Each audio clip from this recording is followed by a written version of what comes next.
Hey everyone, and welcome to Authentic Work, our podcast and live stream all about building online businesses, side hustles, and everything in between. Each week, we'll dive into how you can start building that online business or side hustle with purpose and authenticity through conversations with independent business owners, creators, side hustlers, and exploring cool tools along the way. I'm Rob from Hey Summit, and today I'm excited to have Yai Vargas on the show. With background in multicultural marketing and communications, Jai is also a career and diversity specialist and the founder of the Latinista. She also works with organizations to develop career and leadership programs specifically for diversity, culture, and inclusion change. Jai, thank you so much for coming on and welcome. I'm so thankful to be here. Thanks for having me on. Yeah, absolutely. And it was also great to have you on as part of our Rethink Summit a couple weeks back. I really appreciate it. It was a great session. Yeah, that was fantastic. And I'm so excited that it was such a diverse conversation with people from all around the world. So it was really an impactful and a very, very, very well done online summit. So congratulations to you. All props go to Marquesa for that. But no, it was fascinating. We were seeing what must have been the middle of the night, people from Jordan, Russia, Philippines. Unbelievable. Anyway, so I'd love to learn a bit more about the Latinista, especially like your journey. How did you come to found the organization? Absolutely. So about 8 years ago, I started this organization that I call the Latinista. I started it as a side hustle when I was working full-time in corporate America at a huge financial institution. And the reason why I started it was because the community in which I was working in and living in and playing in, New York City, we didn't have any professional development organizations that spoke to me and who I was. I realized that I was attending tons of professional conferences and that women that looked like me weren't there in the room. And so when I'd come back to my very diverse city of New York, I'd say, my gosh, why weren't you at the Aspen Institute? How are you not at this conference? They were giving so much information that is going to help your career trajectory. Or how come you didn't attend these events or conferences or these conversations? And the women in my circle and my community just didn't know about them. And so I said, there has to be a way in which I can create a space in a community to be that messenger, to be the vessel. And so I did just that. I started it on meetup.com 8 years ago, and I started just really gathering events, conferences, webinars, information so that other people were in the know and could attend, even if I wasn't going. And then it turned into a much more strategic conversation. I started meeting up in person with these women very casually. I'd say, hey, let's get together at this Peruvian restaurant and let's see how we can help each other either find mentors, find a job, or write a resume, or understand how to brand ourselves on LinkedIn. And so these women were gathering, helping each other out, but they wanted to do it more strategically and more consistently. And so I said, okay, so it seems like it's time for me to start having my own workshops and my own events. And that's exactly what I started doing. Organizations were lending me their space. I was finding subject matter experts, or I was learning about a topic and then sharing it with the women that would show up. Sometimes 5 women, sometimes 60 women, depending on the topic and the day and if it was raining or snowing in New York. And so it just organically grew. Now I've got 5 chapters: New York, Chicago, Miami, LA, and San Diego. And it's grown tremendously. And I have some incredible women that help me create all of the programming across the board. So that is it in a nutshell. It's awesome. So when you say, I mean, obviously growing organically, it kind of took on a life of its own. Oftentimes, though, we're tempted to deflect maybe the credit of all the hard work that we put into these side projects and making sure that we're watering them so that they can grow organically, right? And you were working in corporate America while doing this, and decided to leave. So at what point did this thing that had started on Meetup take enough of a shape for you to actually decide, you know what, I'm going to be making my own, probably leaving a little bit more stability for something new and something different? Absolutely. So, you know what? It was interesting because a lot of people were saying, wow, this looks so successful. Why don't you just do this full time and it'll grow exponentially? But to tell you the truth, for me personally, it didn't look like a business. It was just something that I was doing on the side. It was something I loved, and I didn't know how to monetize it to be able to actually replace a lot of money that I was making in corporate America in finance. I was like, I've got a mortgage, I've got responsibilities, I love to travel. There's no way that my side hustle is going to replace my salary. Like, I don't know how to do that. And so it took me quite a while, and I got the help of a financial coach to help me pay off all of my debt, to save, and then to figure out how to allocate all of my money, so that I don't run out of money when I'm a full-time entrepreneur. So this was about 6 years into the side hustle that I decided to leave. I got about 2 to 3 years worth of living expenses in the bank. And, you know, it really prepared me for anything that could happen. I don't think anything prepared me for COVID, but it prepared me for almost anything. When you say you didn't really know how you could monetize it, you didn't really see it as a business in that sense. What changed? Like, how did you look at it with an eye of, or what changed in the way that you were approaching it as a project when you thought, oh no, actually I need to figure out a way of making this sustainable? Yeah. And so I was selling a number of services already. So I was selling memberships. I was also selling sponsorships, but not that many, right? So organizations would give me their free space so that I can have this programming.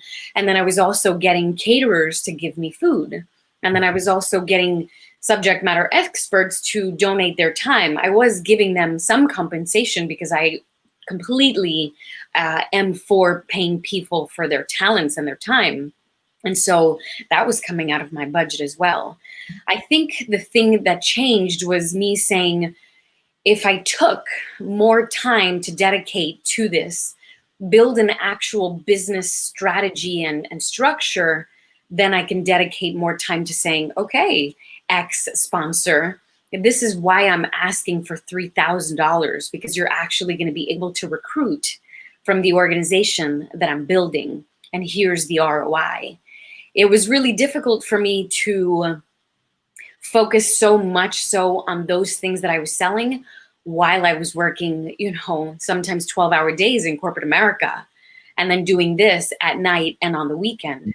So then I just started saying, all right, you know what? I need to just start shifting my time and my energy and really selling the heck out of these bigger sponsorships instead of these, like, you know, $40 a month memberships to individuals. And so that ultimately shifted it. Like digging in and understanding the value to others rather than just the time sink that it was costing you to provide that value. Absolutely.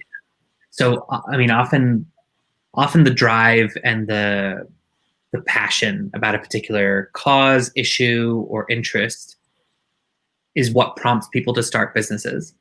And that sometimes can come into conflict when sustainability is introduced, the need for it to be sustainable, or growth, or scaling, or building a team. And sometimes there's this allure of broadening the focus or broadening the mission in order to serve more people. But then that also might then cloud up the original passion. Do you ever think about that? How do you balance the underlying mission of what you want to accomplish with the Latinista with the business needs as well? Yeah, absolutely. And, you know, over the last 8 years that I've been doing this, of course, I've been presented a number of opportunities and partnerships and different ways of building the business out. You know, and it takes a lot of understanding how to scale and repositioning and seeing if this is actually viable to scale. I've received a lot of proposals from individuals or corporations saying, we can do this, or we can do that, or here's an amount of money. It takes a lot of clarity around the type of brand that we want to be. And so I'd say we probably do 5 or 10% of like cultural and social events, because there's tons of other social and cultural organizations that do just that. They have fun, they network, they hang out, they have rooftop parties, they drink, they do those things. For me, it's so important that I stay really, really tied to the mission of professional development. And more particularly for those women, those Latinas, the women of color that don't have the time, the money, or the energy to go back to school and get a full-blown degree. And so when people start, thinking of other opportunities for this demographic and this community that have grown exponentially, I always try to stay very, very focused on that mission. Because if you start baking in other things that don't align with the mission or that don't feel good, it starts to water down the authenticity of it. And it's tough, right? Declining sponsorship dollars from, liquor sponsors. And they're like, hey, let's throw a rooftop party and we'll get a bunch of Latinas, speaking about the importance of development. And I'm like, yeah, I don't think so. I really would like that money, but, ethically and values based, we're just going to have to decline and hope and structure ourselves for the right type of sponsor to come along that matches our brand. Especially in the days of social media, if you align with the wrong brand, your reputation takes just a couple of seconds to deteriorate, as we've seen on Facebook and Twitter and Instagram and LinkedIn particularly. So very, very close to my heart. Yeah, but as you say, I mean, it's very close to your heart. It's also very close to you. Like, so much of this is an extension of you, your passion, your sweat, all of that kind of stuff. I imagine it's been tough. It has been tough. I'm very grateful that it's grown strategically, and I have some incredible partners. I've made tons of mistakes, but it has been 8 years. And so I'm a really great judge of character. I do a ton of research. And so when corporations, brands, or even individuals look to align, I need like all of 5 minutes to decide if I'm even going to reply to that email. But I don't think anything could have prepared us for what COVID had in mind. Yeah. And so how has that affected the way in which you approach, I guess, everything? Yeah. It's fascinating because my business was built on in-person workshops every single month for the last 8 years. I don't think we did many webinars or online content. I grew up in public relations and marketing and communications. I was an event planner in large corporations. And so for me, pulling an event together in 2 weeks and packing 100 individuals there was easy. And so that's why it was really easy for me to create the systems and the strategy around building these in-person events. During the time that COVID really hit New York City, I was supposed to do an event at HBO headquarters in New York City at Hudson Yards, an incredible space. And then New York City went on lockdown, and that space wasn't allowing people to come into the office. And so I said, oh my goodness, what do I do? Thankfully, I'm pretty tech savvy. And so I had already done a number of personal webinars and have used tons of platforms already. And so overnight, I started to transition that particular program that was teaching people how to utilize Trello. And I did that on the Crowdcast platform. And that was really the beginning of me creating all of our online webinar library. And so since COVID hit, we've done probably 15 webinars. And it's been so much easier than getting venue and food and RSVPs and making sure people get to the venue and security lists and getting them out on time. In-person events are awesome, but online events are so much easier. And did you find, though, that transition, was that sometimes there are challenges that result in quick freak out, but actually this is an opportunity. Whereas others are, I don't know how I'm going to survive this. Yeah, for me, it was an easy transition. It brought about more opportunity because now I wasn't limited to the people that could make it to HBO at 6 o'clock on that Wednesday. Now it was, wow, we're going to be doing a workshop on the importance of using Trello for productivity. And now people in Spain, China, and Switzerland can actually RSVP and buy a ticket. So now I was selling tickets to the world instead of like the 20 people that were going to be able to make it downtown in New York City, which is awesome. And do you think that the ease with which you were able to transition, because that's not obviously how everybody is, do you think that speaks to just your overall approach as an entrepreneur? Do you think there's some experiences that you've had that kind of have informed the way that you approach this as a flashpoint problem? Yeah, absolutely. I mean, I had the right people around me to help give me insights, research, and coaching, to share ideas with. The fact that I surround myself with other entrepreneurs that have been down this road already, it's just so easy to create and pivot to a platform like this. And like, hey, I'm using Google Slides to create this presentation. Let me add a bunch of my creative friends. Can you guys help me finalize these slides, or does it make sense? What am I missing? Boom. And within 20 minutes, I was done. It's just, but it's not as easy for people who aren't used to using all of these platforms.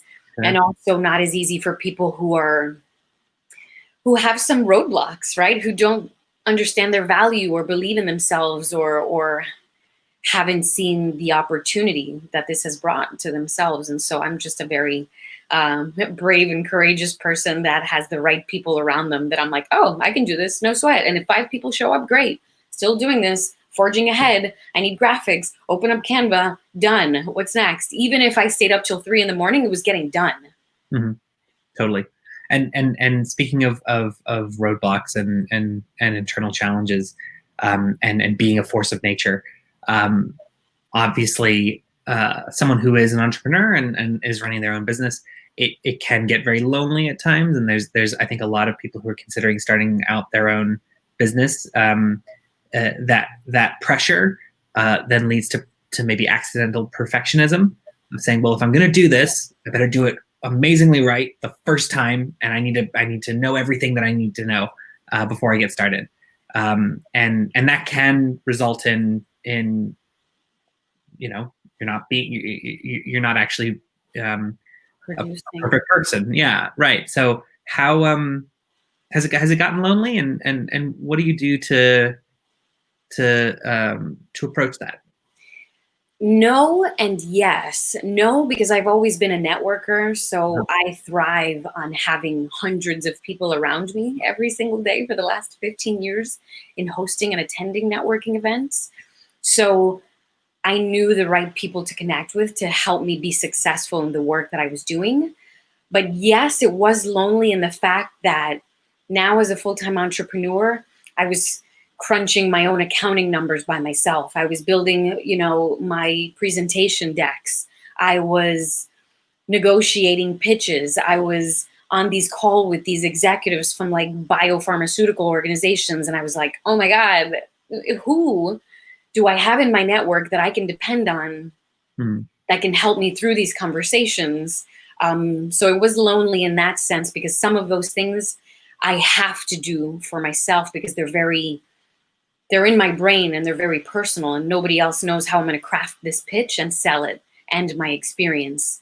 So that took quite some time to be able to say, all right, now I think I can train someone on my methodology so that they can help me put together at least half of this pitch, or bring someone on to help me with these conversations with these executives.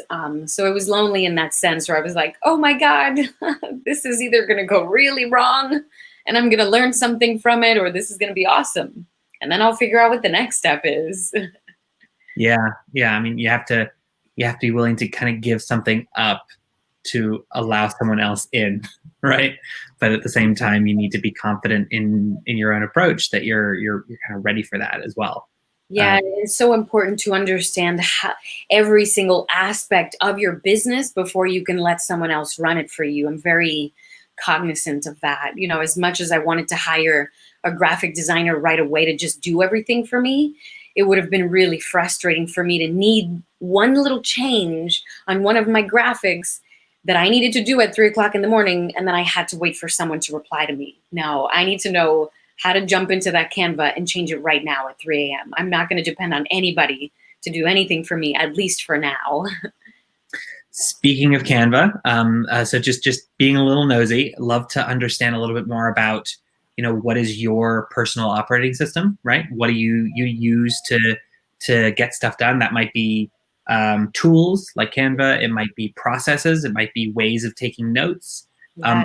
Are there any kind of whether it's tools, methodologies, or what have you that you use that you're particularly pleased with? Yeah, I love productivity tools. I use 3 main tools for my productivity. The number one being Google Calendar. Everything is on my Google Calendar. If I have a meeting or a conversation or a proposal that I need to draft, everything is on there. If someone says like, yeah, give me a call, on Tuesday when you're free, it's never going to happen, right? Mm-hmm. Like it needs to be on there very concretely. So I live and die by my calendar. That's super, super, super important to me. You can't call me. I will never pick up the phone. I don't care if I know who it is, calling me. They have to be in my calendar because then it starts taking over your day. And then you're frustrated because you didn't leave time to have lunch because this person called you and totally threw you off. So Google Calendar for me is everything. The next one for me is Trello. I use it to document every single conversation or attachment or pitch or monies that I have coming in. And so when I have a conversation with a potential client, I open up my Trello, I create a card for them, and I put, X company. I'm talking to Vivian today. She was asking about my professional development webinar. She's thinking about a date in October. Here's her LinkedIn page. Here's what I quoted her. Everything is in one place. That's super important for me. I've never been like a notebook user. I take a lot of notes sometimes in my notebook and then I never go back to it. And then I can never find it. So Trello is really important for me because I can just search on there like, oh, there was some lady, her name was Diana, and it populates immediately. And I'm like, oh, what did I send her last? I don't have to dig through thousands of emails. I can really focus in on clients and potential clients. So Trello is everything for me. And then the third one that I use is Canva. I use Canva for all of my pitches and creating all of my presentations as well as my social graphics. And all of those are free. I don't pay for any of those, although I do pay for G Suite, which is Google Calendar and Slides. I create all of my presentations as well on Google Slides, and I give my clients access to that so that they can follow along and see all of my edits in real time, so that nobody's ever taken by surprise as to what I'm going to be covering. So I love productivity tools because I hate wasting time. I hate being on phone calls. And they're like, oh, so what else? I'm like, no, everything can be an email. I can even send you a video about that. Yes. Must save time. Yes. Very cool. Super interesting. Thank you. Thank you so much for joining me and coming on today. If anybody would like to connect with Jai, you can find her on LinkedIn. If you just search for Yai Vargas or linkedin.com/in/Yai Vargas, I believe. Yeah. You can also find her on Instagram at Yai Vargas com. Yeah. And to you, the listener or the viewer, depending on when you're accessing this, thank you very much for tuning in to this episode of Authentic Work. Make sure to subscribe wherever you are either getting your podcasts or watching this so that you don't miss an episode. If you love what you're hearing, let us know by leaving a review. And if you know someone who we should bring onto the show, just send us a message at hello@heysummit.com. And wherever you are in the world, we hope that you're staying safe, and see you next week. Thanks. Thank you.